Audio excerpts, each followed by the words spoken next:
अस्सलाम वालेकुम नाज़रीन। 19 अगस्त 2026 और दिन है बुध का। इमरान ख़ान साहब को हस्पताल मुंतकिल करने के हवाले से सुप्रीम कोर्ट का जो तहरीरी हुक्मनामा सामने आया, उसके बाद आप यकीन करेंगे, कैन यू बिलीव दैट कि पीपल्स पार्टी ने उसके ऊपर कोई रद्द अमल नहीं दिया बल्कि वेलकम किया है। पीपल्स पार्टी को कोई खौफ नहीं है इस बात से, लेकिन शरीफ ख़ानदान के अंदर, शरीफ ख़ानदान और नून लीग में एक क़यामत सुग़रा का आलम है। दौड़े लग चुकी हैं बाकायदा, और रात को 2-2, 3-3 बजे तक फ़ोन कड़कते हैं और बाकायदा इजलास बुलाए जाते हैं। गुस्से का इजहार किया जाता है, तहफ़्फ़ुज़ात का इजहार किया जाता है, और इस घबराहट के अंदर, इस पैनिक के अंदर शहबाज सरकार ने, मरियम सरकार ने ख़ुद अपने पाँव पे कुल्हाड़ी भी मार दी है। उसकी तफसील क्या है, ये आज की इस वीडियो में मैं आपकी खिदमत में पेश करता हूँ। लेकिन एक मुख्तसर बात मैंने आपसे पूछनी है, आप मेरी रहनुमाई फरमा दें। एक शख्स जिसको 3 साल तक जेल में रखा गया, उसका नाम तक मिटाने की कोशिश की गई, उसकी तस्वीर पे, उसकी तकरीर के, उसके तहरीर पे, उसकी ऑडियो पे, उसकी बात पे हर किस्म की जो पाबंदी लगाई गई, ठीक है, कदगने लगाई गई। लेकिन उसके बावजूद भी उस शख्स का खौफ इतना है कि वो बीमार है, मेडिकल रिपोर्ट्स मौजूद हैं, वो बीमार हैं, हस्पताल मुंतकिल हो रहे हैं और इनको बेहोशी के दौरे पड़े हुए हैं। यानी आप अंदाज़ा लगा लीजिए कि अगर यही शख्स बाहर आ गया तो फिर तो मैं कहता हूँ कि ये सड़कों पे भागते हुए नज़र आएंगे। बल्कि मुझे तो इस बार ये डर लग रहा है कि कहीं ये पैदल भागते हुए लंदन की तरफ ना निकल जाएं। इतना खौफ इनके आसाब पे सवार हो चुका है। किसका? The one and only Imran Khan साहब का। अब हड़बड़ाहट में, घबराहट में, परेशानी में, पैनिक में, ठीक है, टेंशन में इन्होंने क्या कर दिया, नज़र सानी की अपील दायर कर दी। अब उस नज़र सानी की अपील दायर करके ख़ुद अपने पाँव पे कुल्हाड़ी मार दी है। अच्छा, वो कैसे? क्योंकि उसमें जो आर्गूमेंट्स का सहारा लिया गया है वो ख़ुद अपने ख़िलाफ़ एक चार्जशीट है इन लोगों की। अच्छा, मसलन एक आर्गूमेंट ये है, जनाब एडवोकेट जनरल साहब कहते हैं कि हमें तो नोटिस ही जारी नहीं किया गया। और भाई बेवकूफ़ इंसान, ये जो इंटरम आर्डर होता है, अबूरी आर्डर, उसमें सुप्रीम कोर्ट को ये इख्तियार हासिल होता है कि एक केस होता है ना, फ़र्ज़ किया मैं ले गया हूँ, मेरा किसी के ख़िलाफ़ कोई स्टे आर्डर वगैरह लेना है, कोई अपील करनी है, तो सुप्रीम कोर्ट उसको क्या करती है, उसको एक्सेप्ट कर लेती है कि मैं आपकी दरख्वास्त को एक्सेप्ट कर रहा हूँ, स्टे आर्डर दे रहा हूँ, स्टे आर्डर आपको दे रहा हूँ। और उसके बाद फिर फ़रीक़ैन को नोटिस जारी किए जाते हैं। ये नॉर्मल मामूल है पाकिस्तानी अदालतों का।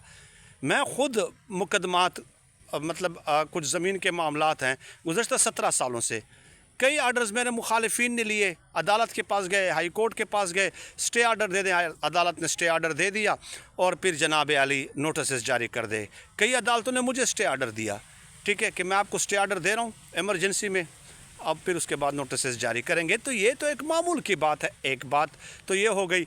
दूसरी बात यह है कि जनाब एडवोकेट जनरल साहब और एडिशनल एडवोकेट जनरल ये कल मौजूद थे सुप्रीम कोर्ट के अंदर, गलत बयानी कर रहे हैं। यानी आप सुप्रीम कोर्ट के जजों को ये कह रहे हैं कि आपने नोटिस जारी नहीं किए। भाई आप मौजूद थे, आपसे पूछा गया, आपसे बाकायदा पूछा गया, आपने कोई जवाब नहीं दिया।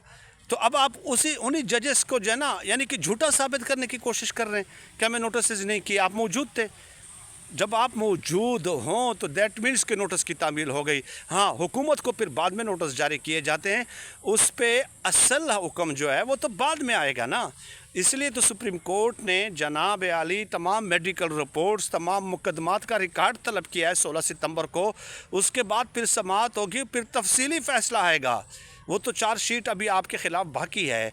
दूसरा उन्होंने क्या कहा जी, बड़े अच्छे बच्चे बनते हुए उन्होंने कहा कि जनाब ये कानून के मुताबिक नहीं है। यानी आप फार्म 47 वाले सुप्रीम कोर्ट को ये बता रहे हैं कि ये जो आपने फ़ैसला किया है ये कानून के मुताबिक नहीं है। पूरे मुल्क पे गैर कानूनी तौर पे काबिज़ होने वाले आप सुप्रीम कोर्ट को ये बता रहे हैं कि जनाब ये काम आपने गैर कानूनी किया है। क्या गैर कानूनी किया है? एक शख्स जो पाकिस्तान का वज़ीर आज़म रहा है, ठीक है, और पाकिस्तान के लिए उनकी सोशल खिदमात को पूरी दुनिया तस्लीम करती है, उसको हमने कैद तन्हाई में डाला हुआ था 8 महीनों से ये कानूनी था, ये कानून के मुताबिक था। न बीवी के साथ मुलाकात, न बहनों के साथ मुलाकात, न बेटों के साथ मुलाकात, न बेटों के साथ बात, न एक्सरसाइज की इजाज़त, न टीवी तक रसाई, न अखबारात तक रसाई, न वॉक की इजाज़त, ठीक है। और मुकम्मल आइसोलेशन में आपने रखा हुआ है। ये कानूनी है, ये कानूनी है, आप मुझे बताइए। और आप सुप्रीम कोर्ट को लेक्चर देंगे कि हम जो कर रहे हैं वो कानूनी है और जो आप कर रहे हैं वो गैर कानूनी की है, वो गैर कानूनी की है। क्योंकि रिप्रेजेंट किसको करते हैं? नून लीग को, शरीफ ख़ानदान को। डिक्टेटरशिप पे मबनी रवैया है ये ना। मुसोलिनी ने एक दफ़ा कहा था, मुसोलिनी ने, कि मैं एक रियासत हूँ, मैं स्टेट हूँ, मैं रियासत हूँ, ठीक है। रियासत कुछ भी नहीं है, मैं रियासत, यानी कि फ़र्द वाहिद उसने अपने आप को जो है ना पूरे का पूरा रियासत डिक्लेयर कर दिया था। ये आप बताएंगे, ठीक है। या अब पाँव पे कुल्हाड़े मारना है ना, अब पाँव पे कि अपने तमाम गैर कानूनी इकदामात को कानूनी करार दे रहे हैं और सुप्रीम कोर्ट के कानूनी इकदामात को गैर कानूनी करार दे रहे हैं। यानी कि मसला ये हुआ कि वो जो बात हो गई ना कि मैं करूँ तो साला करैक्टर ढीला है, मैं करूँ तो साला करैक्टर ढीला है। और फिर मिसाल दे रहे हैं जनाब कि ये जो प्रिजन रूल है 1978 का, उसका जो पैराग्राफ है 197, इसके तहत आईजी जो है उस सूबे का, वो सूबाई हुकूमत को जो है ना उनसे डिक्टेशन लेगा, उनको इन्फॉर्म करेगा कि एक कैदी है, उसकी ये हालत बन रही है और क्या हम उसको अस्पताल मुंतकिल कर दें, या फिर अगर इमरजेंसी की सूरत हाल हो तो सुपरिटेंडेंट जेल जो है वो आईजी से डायरेक्ट रब्ता करके उनसे हिदायत ले सकता है, या बहुत ज़्यादा इमरजेंसी हो तो सुपरिटेंडेंट जेल जो है वो ख़ुद भी ये फ़ैसला कर सकता है। ये 1978 का 197 पैरा जो है उसका हवाला ये इन्होंने दिया है। लेकिन इससे पहले जब ट्रायल कोर्ट में, फिर हाई कोर्ट में जब ये मुकदमात चलते रहे हैं, तो यही एडवोकेट जनरल थे जिन्होंने कहा था कि जेल रूल्स और जेल मैनुअल की कोई ज़रूरत ही नहीं है, कैदी को कोई ऐसी इमरजेंसी दरपेश नहीं है कि हम इनको अस्पताल मुंतकिल कर दें। यानी इन्हीं जेल रूल्स का, जेल मैनुअल का आपने इनकार कर दिया था, ट्रायल कोर्ट में भी और हाई कोर्ट में भी। फिर क्या हुआ, तहरीक इंसाफ ने न चाहते हुए भी, ठीक है, मजबूरन इज़्तिरारी हालात में सुप्रीम कोर्ट में जाकर अपील कर दी कि जनाब ये है। अब आप जेल रूल्स का हवाला दे रहे हैं तो भाईजान इसी जेल रूल्स आपका इख्तियार है ना।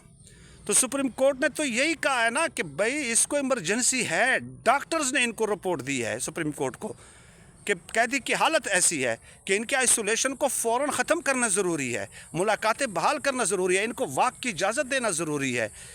तो यानी आप जेल रूल्स, ठीक है, वो तो आपने वायोलेट किए हैं। अब सवाल ये पैदा होता है कि ठीक है कि एक इनकी फैमिली का, इनके वकला का तो मुतालबा ही यही है भाई, इनकी फैमिली और वकला का मुतालबा ही यही है कि आपने जेल रूल्स को वायोलेट किया है, आपने आइसोलेशन में रखा है, आपने मुलाकातें बंद कर दी हैं, आपने प्रॉपर इलाज नहीं कराया, तो आप वायोलेट कर रहे हैं। और दूसरी तरफ बात यह है कि जनाब आली, सुप्रीम कोर्ट एक सुप्रीम अथॉरिटी है, supreme court is a supreme authority. Supreme court को आप डिक्टेट कर सकते हैं, आप उनके सामने ये जेल रूल्स रख सकते हैं, वही जेल रूल्स जिनको आप वायलेट कर रहे हैं और जिनको आप ट्रायल कोर्ट में इनकार करते रहे हैं।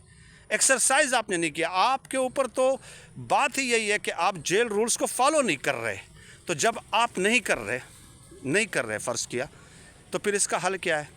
फिर क्या करना चाहिए उनकी फैमिली को? आप उनका इलाज नहीं करा रहे, आप उनको अस्पताल मुंतकिल नहीं कर रहे, आप मुलाकातें बहाल नहीं कर रहे, तो क्या करें? उनकी फैमिली किधर जाए? आप बताएं। मैं आपसे सवाल पूछता हूँ, एक मंतकी तौर पे सवाल पूछता हूँ, आप बताएं ना। तो जवाब ये है कि वो ज़ाहिर है सुप्रीम कोर्ट के पास जाएंगे। पहले वो ट्रायल कोर्ट गए, वहाँ से कोई सुनवाई नहीं हुई, हाई कोर्ट गए, वहाँ से कोई सुनवाई नहीं हुई, फिर वो सुप्रीम कोर्ट गए। तो ये जब दो फरीक़ैन के दरमियान एक तनाज़ो होता है कि एक मसला होता है, तो एक फ़रीक कहता है कि मैं हक़ पे हूँ, दूसरा फ़रीक कहता है कि मैं हक़ पे हूँ। दोनों फ़रीक़ों का ज़ाहिर है वो तो आपस में कहेंगे कि हम हक़ पे हैं। तो दोनों फ़रीक़ैन के दरमियान जब मसला हो, तनाज़ो हो, तो फिर उसका फ़ैसला जो है वो कोई तीसरा फ़रीक करेगा ना, और वो कौन करेगा? सुप्रीम कोर्ट करेगी, सुप्रीम अथॉरिटी करेगी। और यहाँ पे फिर आप उनको डिक्टेट करने आ जाते हैं। ایسے ایسے دلائل انہوں نے گھڑے ہیں، ایسے ایسے دلائل کہ خود اپنے پاؤں پہ کلہاڑی مار دیا اور ثابت کر دیا ہے کہ عمران خان صاحب جیل میں پڑا ہوا ہو، پنجرے میں بند ہو، وہ ان کے اعصاب پہ سوار رہے گا۔ عمران خان صاحب ان کے اعصاب پہ اس قدر سوار ہے کہ ان کو یہ ڈر ہے کہ ان کی تصویر کہیں باہر نہ آ جائے۔ ایک تصویر، ایک بیمار شخص، ایک قید میں مبتلا شخص، ایک کئی بیماریوں میں مبتلا شخص، یہ ہے قائد انقلاب، جناب قائد جمہوریت۔ نواز شریف صاحب کی حالت یہ بنا دی ہے۔ عمران خان صاحب نے بہت شکریہ۔